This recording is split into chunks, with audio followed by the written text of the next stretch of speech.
In the remote village of Umuzala, where the sun kissed the dusty earth and time seemed frozen in tradition, lived a girl named Amara. Born to blind parents, Mama Neka and Papa Osondu, Amara grew up in a mud-walled hut with a thatched roof that groaned in the wind. Her parents, despite their blindness, were revered elders, keepers of ancient stories and wisdom, often consulted by villagers on matters of spirits and seasons. But poverty was a cruel visitor. Amara's family often went to bed hungry, and her feet bore the scars of countless barefoot errands under the sun. Each morning, she led her parents with a stick tied to her waist, guiding them to sit beneath the iroko tree where they would recite old songs in blind harmony. As she grew older, so did her bitterness. "Why must I suffer because my parents are blind?" she often whispered at night, the cracked ceiling watching silently. "Is this my destiny, to rot in this forgotten place?" A turning point came the day a tall stranger visited the village, a tiati, smooth-talking man in dark sunglasses and a city accent. He introduced himself as Oba, a trader of rare herbs and healer's goods. But Oba had eyes for more than just herbs. He noticed Amara's beauty and ambition burning behind her forced smiles. "You don't belong here," he told her one afternoon as she fetched water. "Your soul is too loud for this silent village." His words echoed in her dreams. That night, Amara sat between her sleeping parents and asked the gods of the land, "Is there no path for me other than this one of sorrow?" The gods, it seemed, did not answer. But Oba did. He returned weeks later, offering a proposition that shook the very soil beneath Amara's heart. "I can give you wealth, more than this village has ever seen. But wealth comes at a price," he said. "What price?" "Your parents. Their blindness makes them valuable to those who seek power from suffering." Amara's heart thundered. "You want me to sell them? No. I want you to free yourself," he said, voice like honey laced with poison. "They will be taken far away, cared for. You will never see them again, but you'll be rich beyond belief." Amara didn't sleep that night. She stared at her parents' sun-worn faces, memorizing every line. Tears traced silent rivers down her cheeks as dawn painted the sky orange. By morning, she made her decision, and the gods were still silent. The morning was unusually quiet. Even the goats that usually bleated near the compound seemed to sense that something sacred was about to be broken. Amara sat on the wooden stool outside their hut, eyes blank, heart a battlefield. She watched her blind parents slowly shuffle out, tapping the ground with their canes. As always, they smiled when they heard her voice.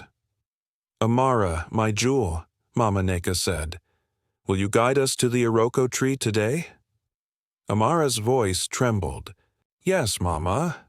She took their hands and led them to the shade, the same way she'd done since she was 7. But today, she lingered longer than usual. Her eyes scanned the horizon. Oba had said he would come at noon, and he was a man who kept his promises. As the sun reached its peak, a black car, strange and shiny like something from another world, rumbled into the village. Children screamed in delight and chased it. Elders watched warily. The car stopped, a few feet from Amara, and Oba stepped out, this time in a white caftan and leather sandals. "You ready?" he asked, his eyes piercing. Amara nodded faintly. Oba clapped twice, and 2 masked men stepped out of the vehicle. They carried no weapons, just sacks that looked too clean for village soil. Amara stood back as they approached her parents. "What is happening?" Papa Osondu asked, hearing the unfamiliar footsteps. "Mama, Papa," Amara began, her voice barely a whisper. "These men will take you to a new home, a better place." "New home?" Mama Neka frowned. "But we've never left this village." "You said you would never leave us," Papa said, reaching out blindly. Tears spilled from Amara's eyes, but her feet were frozen. The men lifted her parents gently but quickly. Her mother screamed her name once, loud and wild, a cry that would haunt Amara for years to come. Amara! But Amara didn't answer. She watched the car disappear into the dust cloud as villagers gathered, confused and murmuring. Oba handed her a satchel. It was heavy, filled with neatly packed stacks of foreign notes and gold pieces. Her hands trembled as she took it. "Your new life begins now," he said. "But remember, all things taken come with a shadow." That night, Amara slept in a different hut, one that Oba had prepared, filled with silk sheets, a full mirror, and lanterns brighter than the village. Moonlight, but no matter how fine the bed, her heart was restless. The wealth came quickly. Oba took her to the city days later, and in a month, Amara was unrecognizable. Dressed in gold, her smile wide, her laughter echoing through halls of the rich. But with every celebration came silence after. No dreams, only voices, whispers of "Amara, Amara," echoes of a blind cry under an iroko tree. Years passed like petals on a rushing river. Amara was no longer the girl from Umozala. In the city, she was now called Queen Amara, a name that echoed in fashion shows, on magazine covers, and whispered among the elite. She owned a jewelry line, drove cars with names she once couldn't pronounce, and vacationed in foreign lands with the world watching. But the nights were cruel. In the luxury of her glass mansion overlooking the city skyline, sleep betrayed her. At 3 a.m., she often woke in a sweat, clutching her chest, the same words echoing in her ears. "Amara!" The same cry her mother made that day they were taken. She had tried to forget. She had even sent money secretly to Umozala, asking a trusted friend to look after 2 blind elders if they are still there. The response came like a blade, through the heart. No one has seen them since the day they left. Some say they were never taken to a home. Some say they were sacrificed. The world tilted. She confronted Oba. "I did what you asked. I gave you everything. Where are my parents?"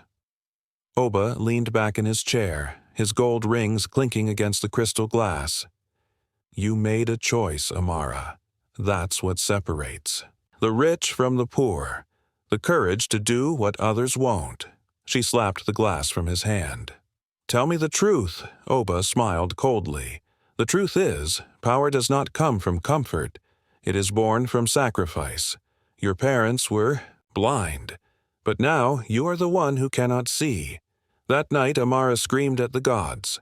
She knelt on the floor of her penthouse, forehead to the marble, wailing like a wounded animal. "Give them back. I will give up everything. Just give them back to me." The chandeliers flickered. Somewhere in the shadows of that great house, something shifted. The next day, her world began to unravel. A journalist leaked stories about Amara's rural roots. A rival claimed she had ties to the occult. And, most chillingly, anonymous letters began to appear on her doorstep, handwritten, smudged with what looked like ash. "You stole the eyes of those who saw your worth even in their darkness. But the blind do not forget." Her sleep stopped entirely. She wandered the halls at night, mirrors covered, lights on. Then came the voice. One evening, she was applying her makeup in the mirror when she froze. Behind her, in the reflection, a familiar voice whispered, "Amara, why didn't you lead us back home?" She turned around. Nothing. But the reflection? 2 blind figures stood behind her, holding hands. Tears welled up in her eyes. "Mama, Papa." But when she blinked, they were gone. Amara's mansion, once the envy of the city, had turned into a silent prison. Each corner whispered, each shadow breathed. The voices returned every night, growing louder, closer. Her staff began to quit, one after the other, murmuring that the house was haunted. One housekeeper claimed she saw two elderly spirits walking through the walls, always heading toward Amara's bedroom. Soon, Amara was alone. No friends, no Oba, no press coverage. Her social media accounts were hacked, and every photo she had ever posted was replaced with a single haunting image. Two blind figures sitting under a tree, with the caption, "She left us for gold." Her businesses collapsed under the weight of investigations. Investors fled. Her accounts were frozen due to money laundering claims. Cars were towed. Her jewelry line, her empire, vanished like mist at dawn. And yet Amara did not mourn her wealth. She mourned them. One morning, she did something she hadn't done in years. She wore a simple wrapper, tied her hair with a red scarf, and walked barefoot out of the city. No driver, no car, no bodyguards. Just a woman whose soul had rotted under the weight of guilt. She returned to Umozala. The village had not changed. The same dry wind carried the scent of firewood and yam. The same huts stood, though a bit wearier, a bit older. But one thing was different. No one welcomed her. Children stared, wide-eyed. Elders turned their backs. Her old friend, a daze, ran inside at the sight of her. Shame wrapped itself around Amara like a burial cloth. She made her way to the Iroko tree. It still stood tall, proud, and beneath it the wooden stool where her parents used to sit was still there, though cracked and eaten by termites. She fell to her knees. "If any God still listens, I have come to confess," she whispered. "I sold the only light in my life for a darkness that burns. Let me suffer. But please, please, let me see them once more." The tree creaked in the wind, and then she heard footsteps, shuffling, barefoot, familiar. Two figures emerged from the thickets behind the tree. Old blind, wearing the same clothes from years ago. Amara gasped. "Mama! Papa!" They stopped. "Who calls us?" her mother said weakly. "It sounds like our Amara," her father added. Amara stood, trembling. "Yes, it's me. I'm here. I came back. I'm sorry." She reached for them, but they stepped back. "You left us," Papa Sondu said, his voice low. "You gave us to the dark.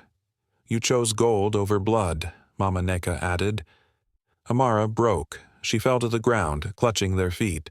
"I have nothing left. No money, no pride, only regret. I don't deserve your forgiveness, but I beg you.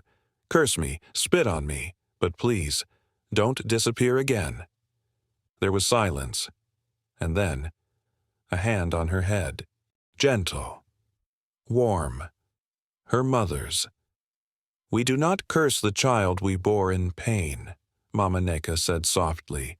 "But not all forgiveness is peace." Papa Osondu added, "You will carry the wound, but from this day let your life serve others who walk the road you did." The wind shifted. When Amara looked up, they were gone. The Iroko tree stood in silence again, swaying softly, as if it too had witnessed redemption. Amara remained on her knees long after the wind carried away her parents' final words. She stared at the spot where they had stood, the earth still warm beneath her hands.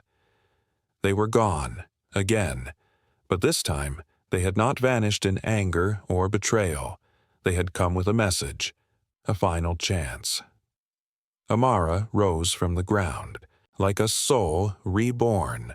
The villagers still whispered, the children still pointed, but she did not flinch. She walked barefoot through Umozala, not as a queen, but as a daughter. A prodigal soul returned. She sold the last necklace she wore and used the money to rebuild the village well, long since dried up. Then the school roof. Then she bought books, shoes, medicines, No cameras, no social media.